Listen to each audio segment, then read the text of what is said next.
에게 은혜 베풀어 주실 줄로 믿습니다. 우리 말씀을 나누기 전에 오늘도 이렇게 수요밤 예배까지 나오셨는데 서로 격려하며 한번 인사하겠습니다. 하나님이 일하고 계십니다. 하나님이 일하고 계십니다. 네, 매주 수요일날 똑같은 얼굴을 뵙기도 합니다만은 그럼에도 불구하고 하나님이 일하고 계시는 그 역사의 현장을 우리 모두가 함께 누려나가는 그런 은혜가 있기를 간절히 소망합니다. 여러분, 지난 수요일에 이어서 여호수아 3장 앞부분을 통해 큰 일을 준비하는 과정에서 어떤 삶을 자세를 가져야 하는가라는 것을 세 가지를 살펴봤습니다. 그래서 지난주 아마 기억을 나실까 모르겠습니다만은 첫 번째는 제사장들이 여호와의 언약궤를 매는 것을 보면 그 뒤를 따라가라, 이런 말씀을 드렸죠. 제사장을 따라가는 것이 아니고 제사장이 여호와의 언약궤를 등에 매면은 그것을 보고 따라가라, 즉 하나님의 말씀을 보고 따라가라, 이런 말씀을 드렸죠. 두 번째는 백성들과 여호와의 언약궤의 거리를 2000규빗 정도 띄워두라 라는 말씀을 주셨습니다. 하나님 말씀을 더 가까이 해야 되는데 왜 거리를 두라 하셨을까 라는 질문 속에서 우리가 성경을 통해 답을 찾은 것은, 언제나 하나님의 뜻보다 앞서갈 생각을 하지 말라, 맹인이 맹인을 인도하면 구덩이에 빠지듯이 하나님의 말씀이 먼저 앞서서 갈 수 있도록 성경의 방향을 직시하라 라는 그 두 번째 말씀을 나누었고, 마지막 세 번째는 자신을 성결하게 하라. 이유가 있었죠. 하나님이 기이한 일들을 행하실 터인데 그 기이한 일들을 행하실 때 우리가 깨달을 수 있는 길은 나를 성결하게 하는 길이다 라는 말씀을 드리면서 영어 번역에 보니까 받아들이다 라는 의미로 해석이 됐다는 것을 말씀을 드렸습니다. 성결하게 한다라는 것은 하나님이 행하실 어떤 일에도 충격 없이 받아들일 수 있는 그런 삶의 자세, 그것이 바로 우리 기독인들이 가져야 할 삶의 자세라는 것을 살펴봤습니다. 이런 준비를 다 하고 이제 드디어 요단을 건너갈 준비가 완전히 마쳤습니다. 하나님이 여호수아에게 뜨거운 열정을 불어넣으셨어요. 어떤 염려도 하지 말라, 걱정도 하지 말라, 강하고 담대하라, 내가 너와 함께 할 것이다. 그리고 오늘 첫 번째로 7절 말씀에 딱 보니까 하나님께서 여호수아에게 또 힘을 불어넣어 주시는데, 내가 오늘부터 시작하여 너를 온 이스라엘의 크게, 이스라엘의 목전에서 크게 할 것이다. 누구보다도 너를 크게 만들어 줄 것이다. 그리고 두 번째는 내가 모세와 함께 있었던 것 같이 너와 함께 할 터인데 그들이 알게 하리라. 그들이 깨닫게 될 것이다. 여호수아야, 걱정하지 마라. 내가 너와 함께 하는 것이 다른 사람들이 볼 때에 모세와 함께 하던 것처럼 그렇게 내가 너와 함께 할 것이다. 그런 말씀을 주셨어요.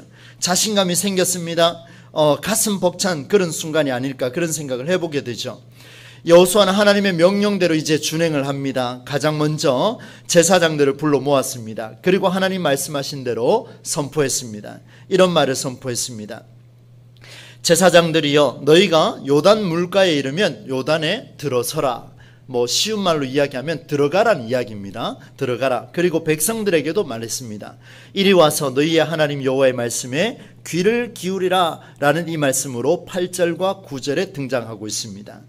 여러분, 제사장들에게는 그 언약궤를 메고 요단 물가에 들어가라.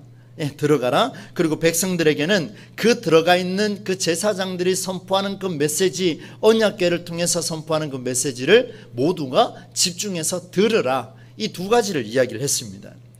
그런데 성경은 오늘 조금은 독특한 방식으로 접근을 합니다. 왜 그럴까 하면 여호수아가 백성들을 불러 모아서 하나님의 말씀을 듣게 하는데요, 그런데 그 이유를 보니까 과연 이게 맞나라는 생각이 들었습니다. 왜냐하면 여호수아가 제시한 이유는 10절에 나타나는데요, 여러분 10절을 한번 보시겠습니까? 또 이렇게 말합니다. 두 가지를 말하고 난 뒤에 또 이어서 말하기를, 살아계신 하나님이 너희 가운데에 계시사 가나안 족속과 헷 족속과 히위 족속과 브리스 족속과 기르가스 족속과 아모리 족속과 여부스 족속을 너희 앞에서 반드시 쫓아내실 줄을, 반드시 쫓아내실 줄을. 이제 요단강을 건너고 나면 이 가나안 7족속과 이제 부딪히게 될 텐데 그 건너가는 그 현장 그 앞에서 두 가지를 말씀을 하시고 들으라. 이렇게 하면 이제 너희 앞에서 이 7족속이 반드시 쫓아내질 것이다. 이것으로서 너희가 알리라, 이런 말씀을 주셨어요.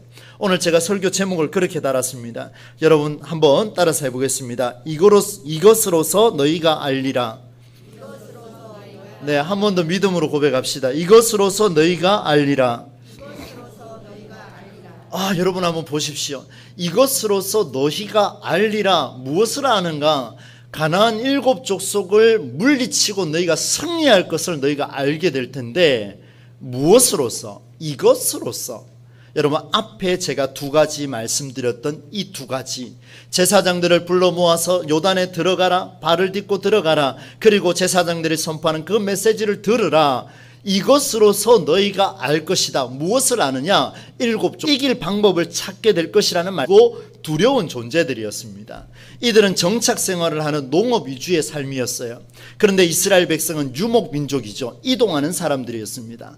여러분, 우리 고대 역사를 보면은 이동하는 민족이 힘이 셉니까? 농업을 중심으로 해서 정착한 민족이 힘이 셉니까? 일반적으로 봤을 때는 여러분, 정착을 해서 농경 기구를 만들어서 철과 도구를 만들어 싸우는 이 민족이 힘이 더 셉니다, 사실은. 그런데 좀 변수는 있겠습니다만은, 이런 와중 속에서 이제 정착해 있는 가나안 7족속과 싸우려면 정말 뛰어난 전술을 주셔야 됩니다. 이길 수 있는 방법을 딱 주셔야 되는데, 그런데 성경은 그런 얘기 하나도 안 합니다. 그런 이야기 하지 않아요.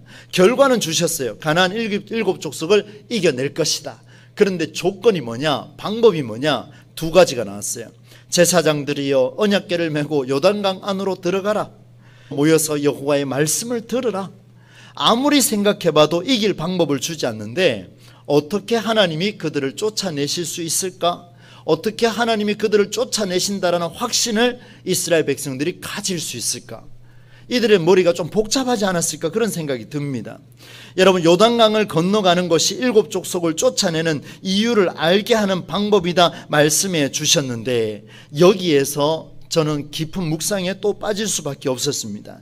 왜 하나님께서 여호수아를 통하여 앞에 물이 흐르고 있는, 조금 이따 말씀을 드리겠습니다만은, 지금 이 요단강은요 곡식을 거두는 시기이기 때문에 요단강이 범람하는 시기입니다. 여러분, 홍수가 나면 우리 신천만 해도 이렇게 범람하면 어떠냐? 두렵지 않습니까? 그런데 그곳을 향하여서 제사장들이요, 안 그래도 무거운데 그 언약궤를 메고 들어가라, 죽으러 가라는 이야기하고 똑같지 않습니까? 들어가 있는 그 제사장들을 바라보고 가까이 다가가서 말씀을 들으라, 같이 죽으라는 이야기하고 똑같아요. 건너가서 싸우기 전에 이미 죽게 만들게 하는 그런 모습은 아닐까? 긴 시간 묵상을 하게 됐습니다. 무엇을 의미할까? 무엇을 의미할까? 왜 하나님은 이런 말씀을 주셨을까? 라고 묵상한 끝에 중요한 사건이 저에게 떠올랐습니다. 출애굽기 3장 7절로 8절 말씀인데요, 이 말씀을 우리가 한번 찾아보겠습니다. 출애굽기 3장 7절 8절입니다. 찾아서 같이 한번 읽어보도록 하겠습니다. 출애굽기 3장 7절 8절입니다. 네, 84면 되겠습니다. 7절 8절 같이 한번 읽어보겠습니다. 시작. 여호와께서 이르시되 내가 애굽에 있는 내 백성의 고통을 분명히 보고 그들의 감독자로 말미암아 부르짖음을 듣고 그 근심을 알고 내가 내려가서 그들을 애굽인의 손에서 건져내고 그들을 그 땅에서 인도하여 아름답고 광대한 땅, 젖과 꿀이는 흐르는 땅, 곧 가나안 족속, 헷 족속, 아모리 족속, 브리스 족속, 히위 족속, 여부스 족속의 지방에 데려가려 하노라. 아멘. 여러분, 이 말씀 보시니까 좀 느낌이 옵니까? 제가 조금 강조해야 하는 부분이 있습니다. 여호와께서 말씀하셨어요. 내가 애굽에 있는 내 백성의 고통을 분명히 보았고 그들이 그들의 감독자로 말미암아 부르짖음을 내가 들었고 그 근심을 알았고 내가 내려가서 그들을 애굽인의 손에서 건져낼 것이고 그들을 그 땅에서 인도하여 아름답고 광대한 땅, 젖과 꿀이 흐르는 땅, 가나안 족속과 헷 족속과 아모리 족속과 브리스 족속과 기르가스 족속과 그리고 히위 족속과 여부스 지방에 이런 쪽으로 내가 데려가겠노라. 여러분 보십시오. 이 약속의 말씀, 지금 요단강을 건너가서 7족속을 이겨야 되는데 이 요단강 앞에서 건너가는 그 순간까지, 그들과 싸우는 그 순간까지 이 일은 이스라엘 백성이 계획을 했습니까? 하나님이 계획을 하셨습니까? 하나님이 계획하셨어요.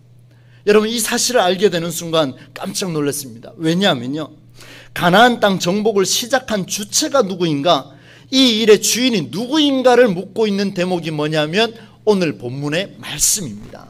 그것은 바로 약속이죠. 하나님이 이렇게 하시겠다, 내가 이렇게 하겠다 약속했으니 이 약속의 주체가 되는 존재가 말하는 그 말대로 나아가면 그대로 그 약속은 성취되게 되어 있다라는 말씀을 우리에게 주고 있습니다. 하나님이 직접 말씀하셨어요. 우리가 계획한 게 아니에요. 이스라엘 백성이 우리 이렇게 한번 해보자 그렇게 계획한 것이 아니라 하나님이 먼저 약속하신 그 내용대로 이미 가나안 7족속 건너편까지 도착을 했습니다. 그렇다면 여러분, 이 전쟁의 승리는 누구의 말을 들어야 되겠습니까? 싸울 수 있는 방법을 찾으려고 몸부림쳐야 됩니까? 아니면 하나님의 말씀을 들으려고 몸부림쳐야 됩니까? 그렇죠, 여러분, 맞습니다. 지금은 저 7족속을 이길 수 있는 방책을 주십시오 하나님 앞에 부르짖는 게 아니고, 이 일을 시작하신 분이, 제가 설교 서두에 그런 말씀을 보냈지 않습니까? 너희 안에서 착한 일을 시작하신 이가 그리스도의 예수의 날까지 이루실 줄을 우리는 확신하노라. 이 바울이 한 이야기 아닙니까? 바울의 옥중에서 한 이야기예요. 하나님이 시작하셨으니까 그 하나님이 시작하셨고 과정을 이루시고 끝을 맺으신다면 누구에게 물어야 하냐면 하나님께 물으라, 이 말입니다. 지금 하나님이 말씀해 주셨어요. 두 가지를 말씀해 주셨죠. 제사장들에게 요단강 안으로 들어가라, 백성들이여 모여서 여호와의 말씀을 들으라. 이게 바로 하나님의 방법입니다. 하나님의 방법대로 하니까 이제 뒤로 가면은 그 역사가 현장 속에 그대로 드러납니다. 여러분, 이런 생각이 들었습니다. 내가 싸운다고 생각하면, 내가 해결하려고 생각하면 방법이 빨리 필요합니다. 당연하죠, 그죠? 저도 최근에 지금 기도 제목이 너무 많아졌는데 그 중에 하나의 기도 제목이 지금 이제 거의 하나님께서 제게 확신을 주셨는데 이제 언젠가 한번은 이야기할 기회가 있을 것 같습니다. 하나님께서 제게 이 말씀을 딱 주시는데 제가 그전에 어떤 기도를 했냐면, 하나님이 이 문제 어떻게 해결하면 좋겠습니까? 하나님이 이 문제 해결을 어떻게 하면 좋겠습니까? 나 급합니다. 하나님, 지혜를 주십시오. 지식을 주십시오. 여러분, 기도가 막히는데요, 기도가 되지가 않습니다. 여러분, 정말 기도가 안 되더라고요. 그런데 마음을 정리하고 제 아내랑 대화하고 난 뒤에 마음을 정리하고 하나님 마음이 평안해짐을 왠지 아십니까? 하나님이 있기 때문에 그렇습니다. 여러분, 알려지기 시작하면, 하나님의 은혜하면 조급할 이유가 없어요. 이 일이 나의 일이 아니라 하나님이 이루어가기를 깨닫는다면 생각이 달라집니다. 왜냐하면요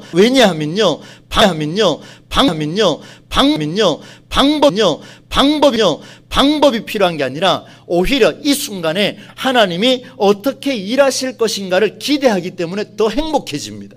더 기뻐집니다. 하나님 얼마나 멋지게 만들어 주실까 기대가 되지 않겠습니까? 그렇지 않고 조급해하고 마음이 복잡하면 어떤 일이 벌어지냐 하면, 하나님 빨리 방법 주십시오, 괴로워 죽겠습니다, 이런 표현이 생기지 않겠습니까? 하나님은 그런 분이 아니라는 것을 오늘 성경을 통해서 우리에게 말씀해 주고 있습니다. 바로 이겁니다. 성경은 방법을 말하는 것이 아니라 이 전쟁이 누가 하는 것인지를 말씀해 주시는 일이요, 이것이 방법보다 하나님이 어떻게 일하실 것인가를 기대하라. 하나님의 은혜의 말씀이 우리에게 들려집니다. 여러분, 이 사실을 깨달으면요, 이제부터 하나님 말씀하시는 모든 내용은 그것이 하나님 옳은 방법입니까? 라고 묻지 않습니다. 그런 사람은. 왜요? 이제 그걸 물을 이유가 없습니다. 그건 확고하니까. 이제 하나님이 말씀하시는 그대로 내가 행하기만 하면 됩니다. 그 뒷일은 내가 책임 안 져도 됩니다. 그 뒷일은 주께서 이루어 가신 그리스도 예수의 날까지 완전히 이루실 줄을 내가 확신하고 그 일을 감당하면 주께서 그 일을 완성해 시켜 주시겠다, 그런 말씀을 우리에게 주시는 거예요. 사랑하는 성도 여러분, 이것을 아는 자는요 11절 이하의 내용이 왜 나오는지를 알 수 있습니다.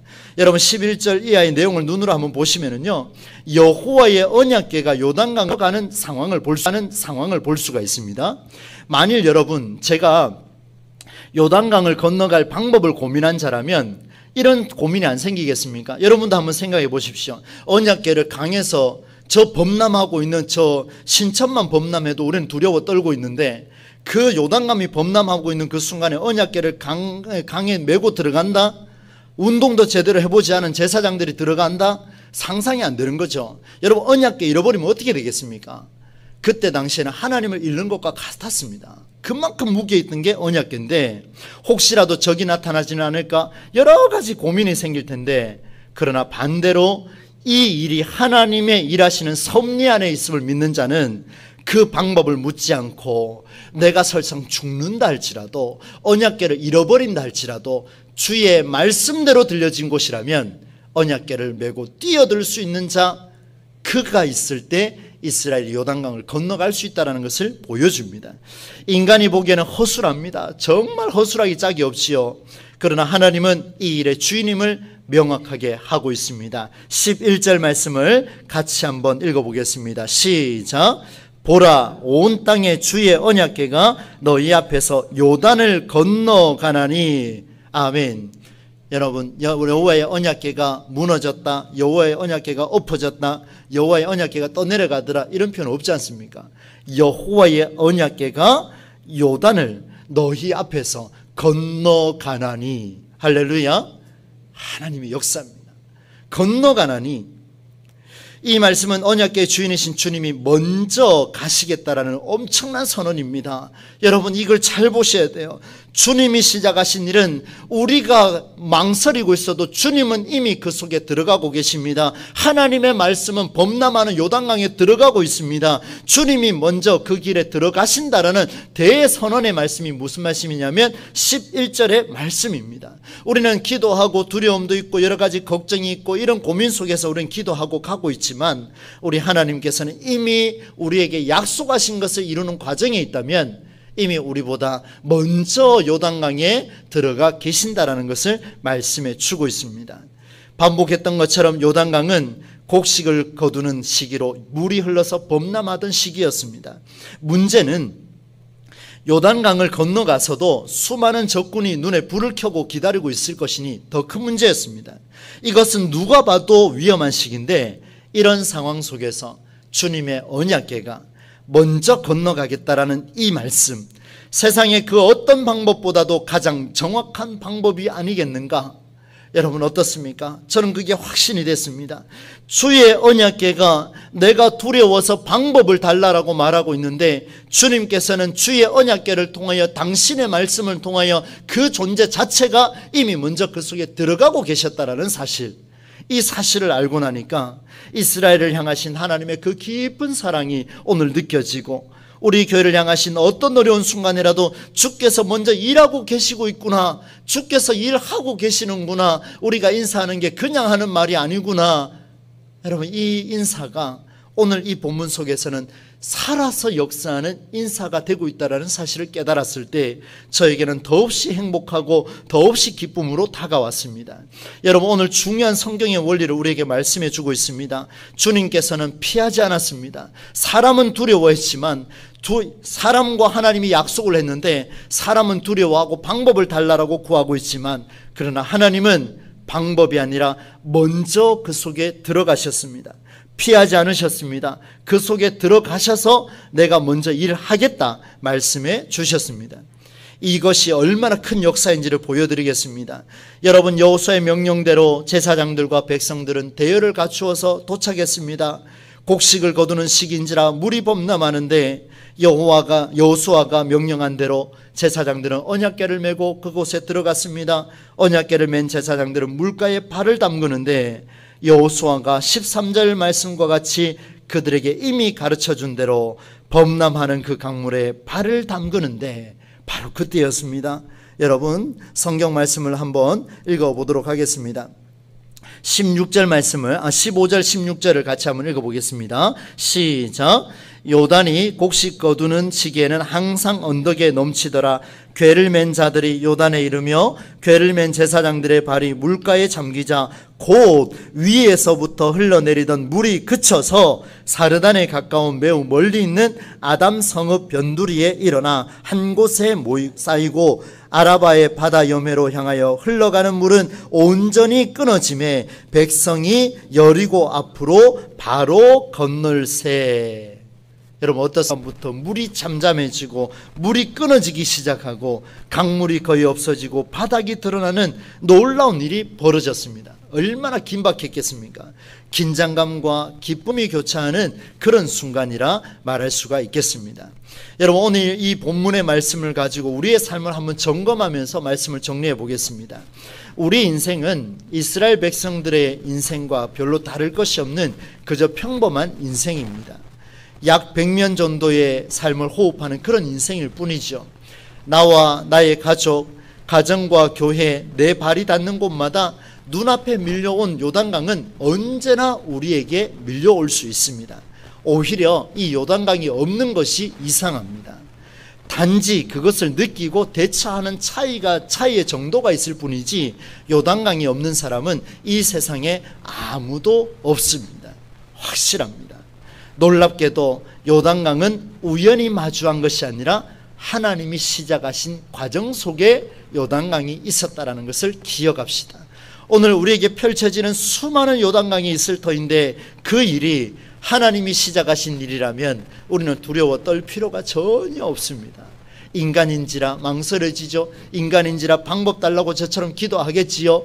그러나 하나님이 시작하신 일이라면 방법을 달라고 하면 기도가 막히고 하나님의 뜻에 순종하고 주여 뜻이 무엇입니까? 그 길을 걷겠나이다라고 고백을 하면 그 뜻이 명확해지는 순간을 우리는 만나게 될 것입니다.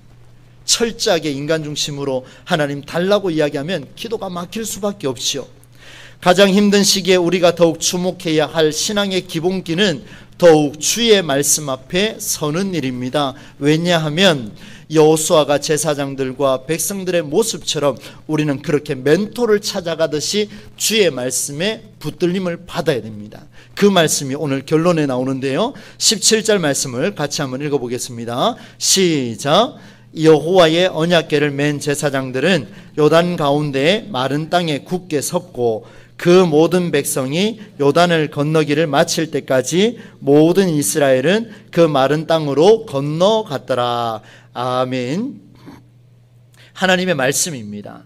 모든 백성이 요단강을 건너기를 마칠 때까지 이스라엘 공동체 모두가 강물이 범람하는 요단강이 아닌 마른 땅으로 요단강을 건너가는 역사를 보게 해주셨습니다. 언제요? 시기가 중요합니다. 오늘 우리가 가지고 돌아가야 할, 가슴에 새겨야 할 말씀입니다. 언제요? 마른 땅으로 요단강을 건너가게 된 그 시기가 언제냐 이 말입니다. 요단강이 범람하는 것, 그거는 문제입니다. 드러난 현상이에요.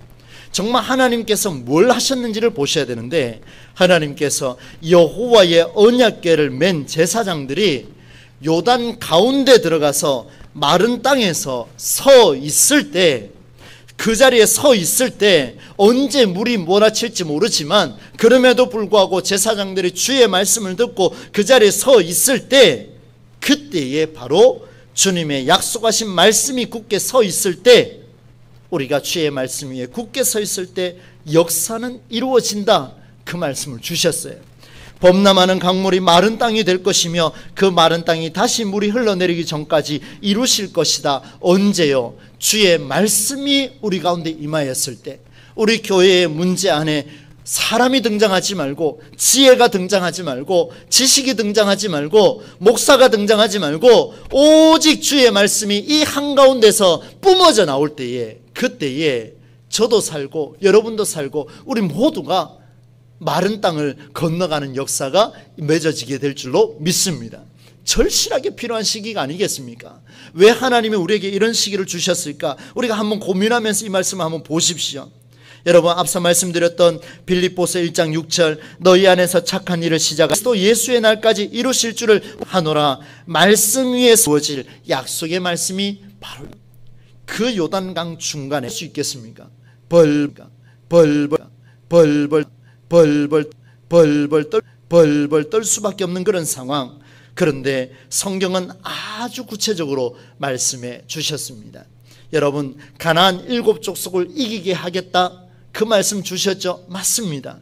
그러나 가나안 7 족속을 이기기 위한 방법을 달라고 기도하고 있지만, 그러나 하나님께서는 눈앞에 있는 요단을 건너가야만이 7 족속을 이길 수 있다는 사실을 하나님의 방법으로 우리에게 보여주셨습니다. 성경은 공허하거나 애매하지가 않습니다. 오히려 성경은 더 구체적이죠. 하나님은 여호와의 언약궤 곧 말씀을 요단강 중심에 두셨습니다. 이 말을 잘 기억해 보십시오. 저는 이 말을 원고에 쓰고 제 가슴이 울렸습니다. 하나님은 여호와의 언약궤 곧 말씀을 당신이 주께서 우리의 요단강 그 속에 주께서 가장 먼저 중심에 서서 마른 땅이 되어 우리가 다 건너갈 때까지 여호와께서는 움직이지 아니하시고 그 말씀을 그 자리에 굳게 세우셨노라. 여호와의 언약궤 말씀을 요단강 중심에 두셨다. 이것은 그냥 나오는 말이 아니라는 것을 여러분 아실 겁니다. 제사장들의 언약궤를 매라 명하셨고, 그리고 도착에서는 그 발에 강물에 발을 담그라 말씀하셨고, 백성들에게도 12명을 택하여 들어가라 말씀하셨고, 그 말씀을 들으라 말씀하셨어요. 이게 무엇입니까? 훈련하라. 항상 말씀에 근거하여 판단하라. 여러분, 저는 그런 비전과 꿈을 좀 갖고 있습니다. 늘 제가 이렇게 조금 쉽게 이야기하는 것 같은데 저는 굉장히 무거운 마음으로 전하고 있습니다. 왜냐하면요, 우리 이 시대 가운데에 우리 동부제일교회 그리스도인, 우리 기독인들이, 우리 교회 교인들이 정말 훈련하는데요, 모든 말을 할 때 말씀에 근거하여 판단하고 말씀에 근거하여 권면하고 말하여 힘이 모아진다면 우리 교회는 더웁니다. 왜요? 하나님이 역사, 여러분 그 길을 한번 가야 안 되겠습니까? 이것도 하지 않으면서, 이것도 훈련하지 않으면서 하나님 우리에게 복을 주십시오. 참 기가 막힌 일 아닙니까? 요단강을 건너가려고 준비하라고 제사장들을 뛰어들어라. 목사는 뒷짐지고 가만히 있고, 이런 백성들의 말씀을 들어라. 서로 뒷짐지고 그래 가만히 있으면 이 일이 되겠느냐 이 말입니다. 아무것도 되지가 않습니다. 성경은 너무나 현실적으로 우리에게 말씀해 주고 있습니다. 이것으로서 너희가 알리라. 이제 이 말씀의 의미를 알겠습니다. 이것으로서 너희가 알리라. 내가 너희에게 분부한 2가지, 제사장들이여 백성들이여 물에 발을 담그고 그 말씀을 들으라. 요단을 건너가는 과정이 있어야만이 가나안 7 족속을 이길 수 있다. 그리고 첫 번째로 만나야 할 여리고를 점령할 수 있다라는 사실을 주신 것이 오늘 본문의 핵심입니다. 하나님께서 먼저 들어가셨습니다. 너희 앞에서 반드시 쫓아내실 줄을 이것으로서 너희가 알리라 말씀하셨습니다. 이것으로서, 여러분 말씀을 맺겠습니다. 요단강을 건너가는 것이 7 족속을 쫓아내시는 이유를 알게 하시는 정말로 중요한 과정이 될 것입니다. 우리에게는 눈앞에 보이지 않는 엄청난 어려움이 또 밀려올지도 모릅니다. 그런 수많은 일들을 우리가 견뎌내기 위해서는, 여러분 보셨죠? 지난주의 말씀처럼 어떤 상황이 밀려온다 할지라도 받아들일 수 있는 신앙의 넉넉함을 주님 허락해 주신다면, 이것이 있으니까 요단강을 들어갈 때도 발을 담그라 하니 이스라엘 백성들이, 제사장들이 순종합니다. 그런 신앙의 넉넉함이 없으면 방법을 달라고 쪼르기 시작할 겁니다. 그저 통곡하기만 할 겁니다. 사람들이 볼 때는 신앙이 있는 것 같지만 사실은 신앙이 없는 것과 같습니다. 아무리 부르짖어 보십시오. 되는가? 여러분, 성경은요 항상 말씀에 근거하여 대화하고 말씀에 근거하여서 하나님 앞에 엎드리는 자. 왜요? 하나님이 요단강 중심에 말씀으로 들어가셨기 때문에 그것을 가지고 기도하는 자는 하나님께서 응답해 주실 겁니다. 그 응답은 하나님의 뜻 가운데서 우리를 밀려오게 될 겁니다. 우리 삶에 밀려온 요단강을 외면하지 않으실 겁니다. 확실합니다. 왜요? 요단강 중심에 주의 말씀을 굳게 세우고 그 말씀에 따라 강을 건너가게 된다면 여러분 조금 이따 찬송 부르겠습니다마는 주님 약속하신 말씀 위에서 굳게 서리, 주님 약속하신 말씀 위에서 굳게 서리.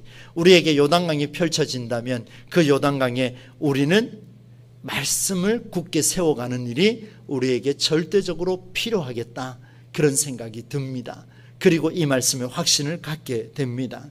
앞으로도 목회 여정 중에 여러분이 기도를 많이 해주셔야 될 것 같습니다. 어떻게 하면 이 말씀이 우리 교회의 중심에 들어올 수 있을까? 어떻게 하면 이 말씀이 원동력이 되어서 우리의 성도들을 하나로 뭉쳐줄 수 있을까? 어떻게 하면 이 말씀이 살아 역사하여서 이 시대와 대화할 수 있는, 이 시대를 능히 이겨낼 수 있는 그 사명을 우리 교인들이 가질 수 있을까?